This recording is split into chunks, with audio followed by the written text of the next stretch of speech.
Good morning, students. This is Dr. Padgett. Hope everyone is faring well during these very challenging times.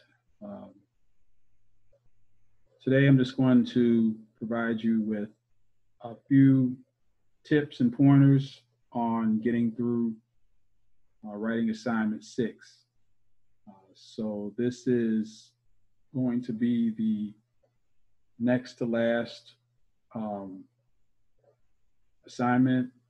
You'll have writing assignment 6 that is due on Sunday, and then you will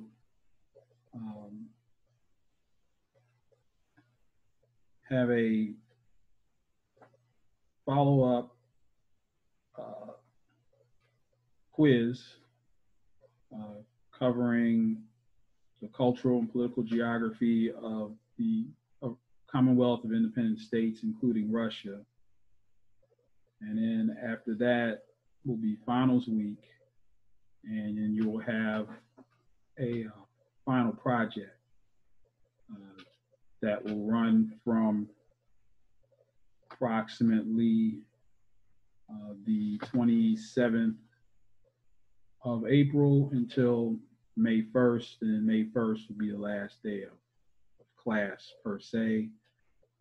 Grades are due to be turned in on May the 8th, and then you will obviously find out how you've done after that. Again, for those of you who have been working and completing the work and asking questions, everything should be fine. Just don't stop working. Focus on what you're learning on in these assignments, and you'll be fine. I think this assignment is pretty interesting. So I'm going to share my screen. And so you should now see the opening page of the course website or eLearn page. And so notice here's World Regional Geography. We've all seen this before. And you should be scrolling down and you'll see the assignment for this week. And so I'm sure most of you have already done this, but I thought that I've had some questions about the assignment, and so I'll answer them here. So the assignment, of course, comes with lecture recordings, so hopefully you've watched some of those assignments, and then you have reading assignments to go along with the actual assignment itself, which is comparing Russia and Commonwealth of Independent States Climagraphs to Latin America Climagraphs. So this assignment, which again, think about how interesting this is. So we're looking at two very different climate regions. We're looking at Latin America and the Caribbean, which is primarily a tropical region in terms of climate. And then we're looking at in Unit D, we're looking at Russia and neighboring countries, which I'm sure you noticed is a very different climate regime in Latin America. But when we say different, what do we mean? Well, actually, we mean that they're different in terms of temperature, different in terms of precipitation amounts, and perhaps different in other ways. So with this assignment, you're going to get climagraphs from, in this case, 8 different cities.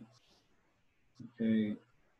And so 4 of the cities are going to be from somewhere in Latin America and the Caribbean, and 4 of the cities are going to be from somewhere in the Commonwealth of Independent States or Russia.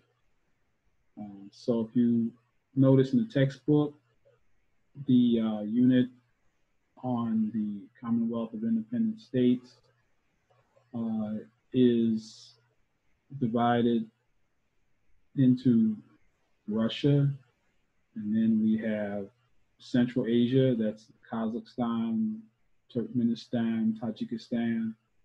Those are the Central Asian countries. Then the Caucasus region countries are Azerbaijan, Georgia, Armenia, and then of course we have the Slavic countries, which include Belarus and Ukraine. So make this pretty easy for you. There's a really neat site called climatecharts.net, and so go to that website, and we're just going to walk you through perhaps the first part of this. So you're supposed to find the city Climagraph in Mexico. Simply just zoom in, keep zooming in, and so lots of cities to choose from here. Keep zooming in, keep zooming in.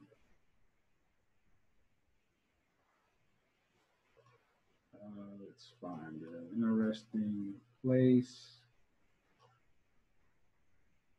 Zoom in.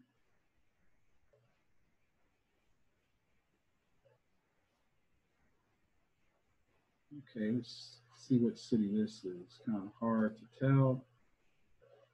Click on it, and this is called, this is Tampico, Mexico. So the name of the city is Tampico. Tamp is the state, so just like the United States has states, Mexico has states, and of course it's Mexico. The first thing you want to do is make this into a bar graph, combined bar graph and line graph. But here, notice, looks like the climagraphs that we've all seen. Notice this is a very interesting site. Scroll through the climograph, and it actually corresponds with the monthly precipitation and temperature averages. Very excellently designed site. So the next question is, well, how do I get the image? PNG is a type of image, just like a JPEG. Click here on PNG, and it will save the image to your hard drive.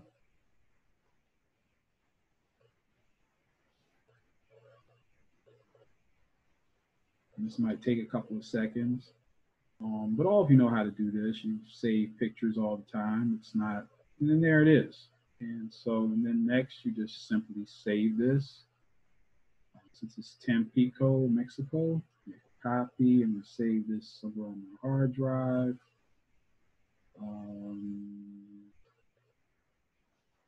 And let's see, I'm just going to save this. Geography 1010, spring 2020. Of course, this will be somewhere on your hard drive. And so we'll call this Tampico, Mexico. And I'm going to call it Climagraph. Save it. Okay, so now you have the Climagraph saved. Let's go back to the document. It says paste the Climagraph in the space below. So if you're working in Word, go here to Insert, Picture, and then just navigate back to where you saved your image.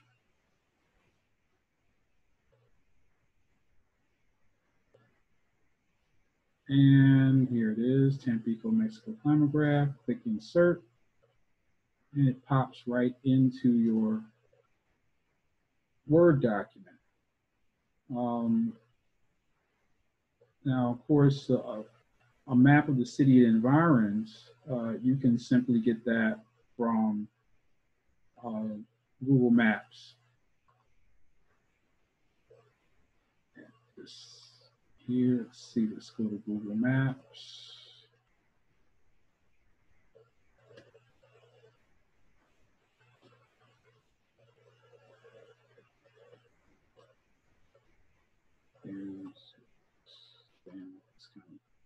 test it here.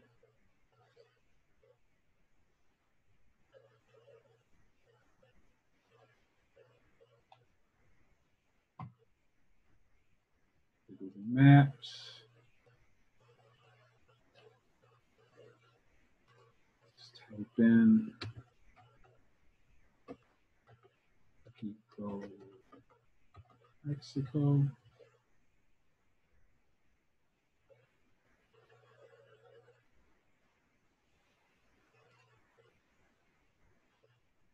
And here it is. So you want to zoom out a bit. So when I say the city and make a map of the city and environs, this is the map that you want. You know, it includes the city and obviously the bodies of water. Notice here's the mountain range here. And, you know, play with the image. Maybe you might want to use a satellite image instead of the map image in terms of your base map, just to give the map reader a clear idea of the surrounding area. And then depending upon your what type of device you're using or laptop, I'm going to do a print screen operation. If you're using Microsoft product, then this Paint program is a program that is basically a graphics program. It's very easy to use. Paste. So now I've pasted that screen image there. Maybe I don't want to have all of that image, obviously, so I can go in here and then select. So I'm just going to select the portion of the image that includes the city, maybe a little bit of the water body.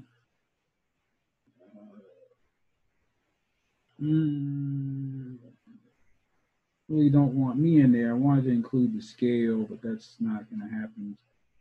In this case, crop. And then again, same thing, save as. I'm going to save this as a JPEG. And I'm going to save it again into the folder. I'm going to call this Tampico, Mexico map.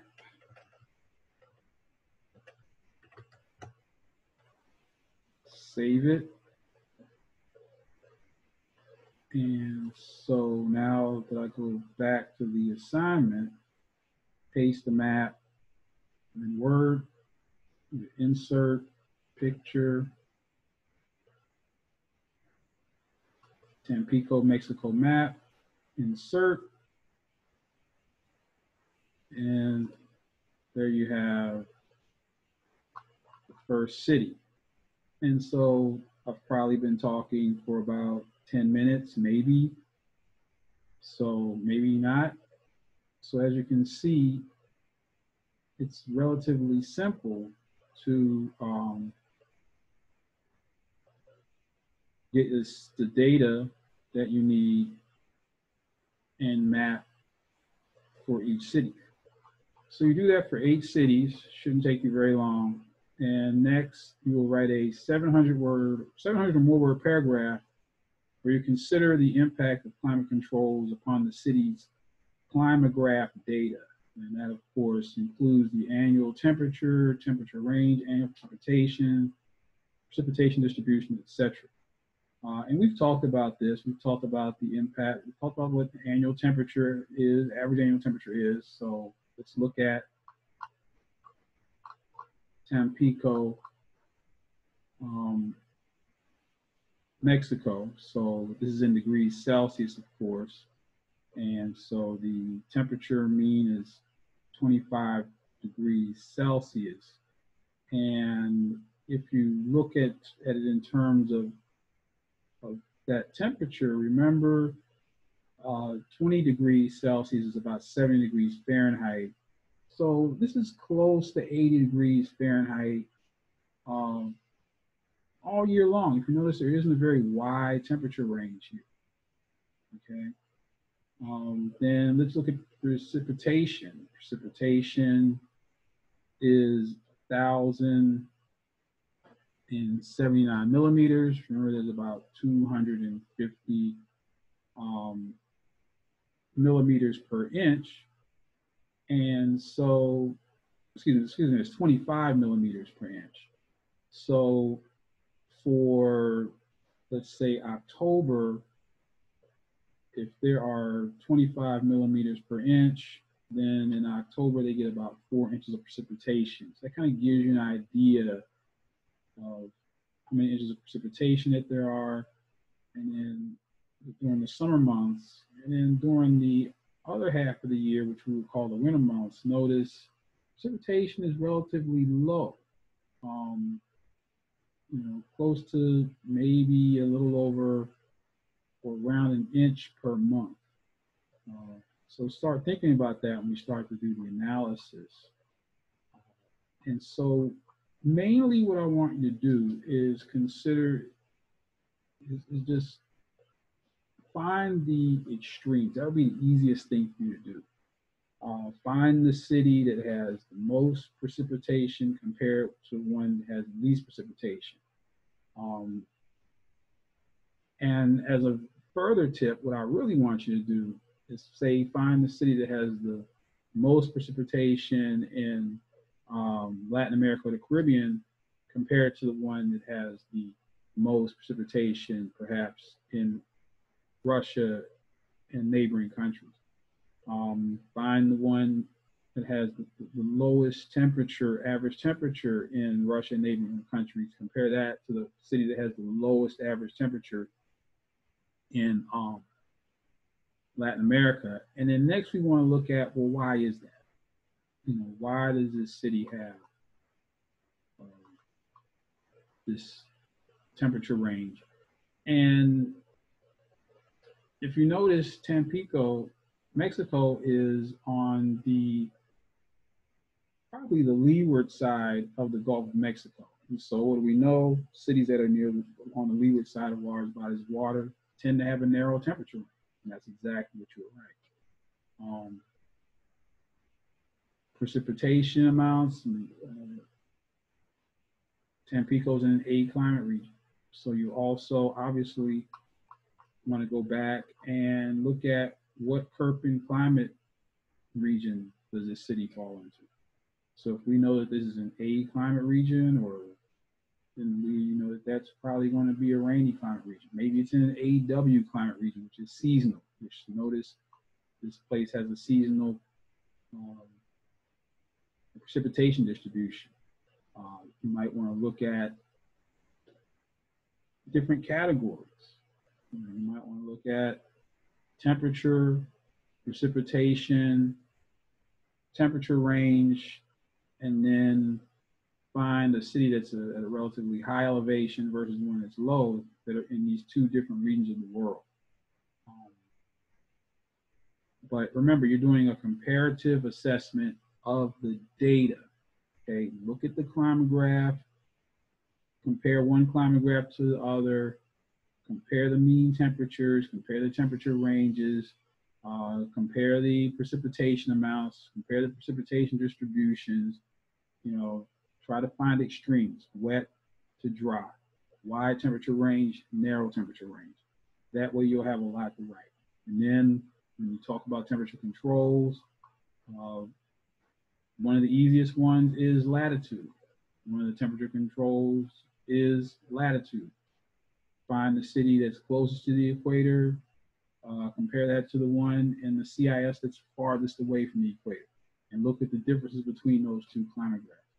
So essentially what you're doing here is a scientific analysis of data where you're looking at causal factors for those differences.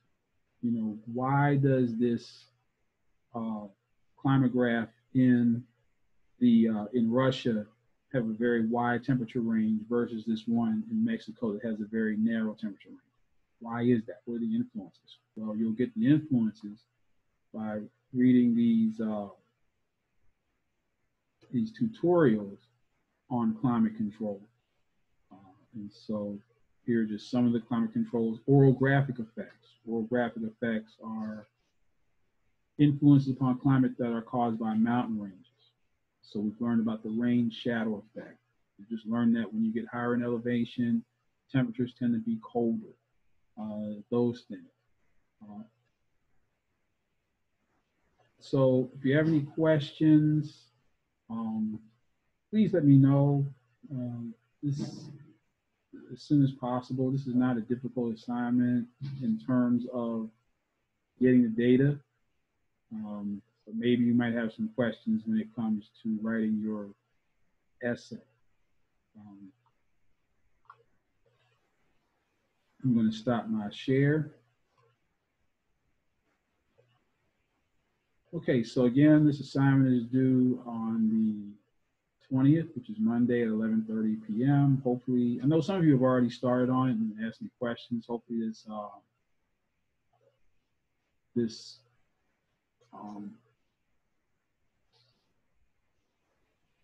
video will help you complete it successfully. Again, remaining assignments, there's just this one. And then on the 20th or 21st, I will launch an assignment where you look at there'll be a quiz, research quiz, number 5. And the research quizzes are kind of a lot now, and they're open book. So you really should have, this is a great opportunity for you to pile up those 200 points towards your grade. And think about it. If you do reasonably well in the research quizzes, let's say there are 5 of them, you should get at least 200 points out of that. And that's not good. I mean, if you get only 200 points out of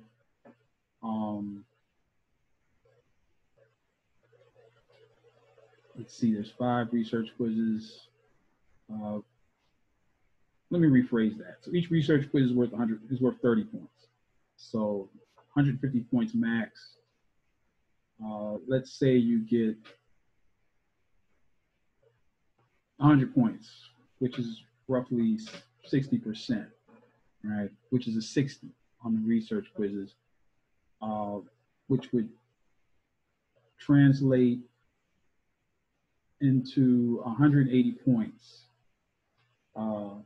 for that section approximately. So there's lots of opportunities for you to get points on the research quizzes that could go a long way toward your final grade. Then all you have to do is add in your, if you've been doing the article reviews, and then of course the assignments. There aren't a whole lot of assignments, so if you do well on those, that's an easy 80 or 90% there. So that should easily get you into the high C, low B range at a minimum. So it's not much more to go. And then of course you have the final exam project, which is worth another 100 points. So you should be okay if you've been working.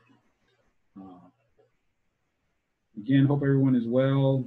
I know that this is challenging, frustrating, confusing. Everybody's confused. And it's just one of those periods in time that 10 years from now, 20 years from now, you'll look back on, just like how, I look back on September 11th, 2001. We look back at Hurricane Katrina as being these monumental events in our lives that we really don't understand as we're going through them until well after they're over. Okay. Think, work, serve.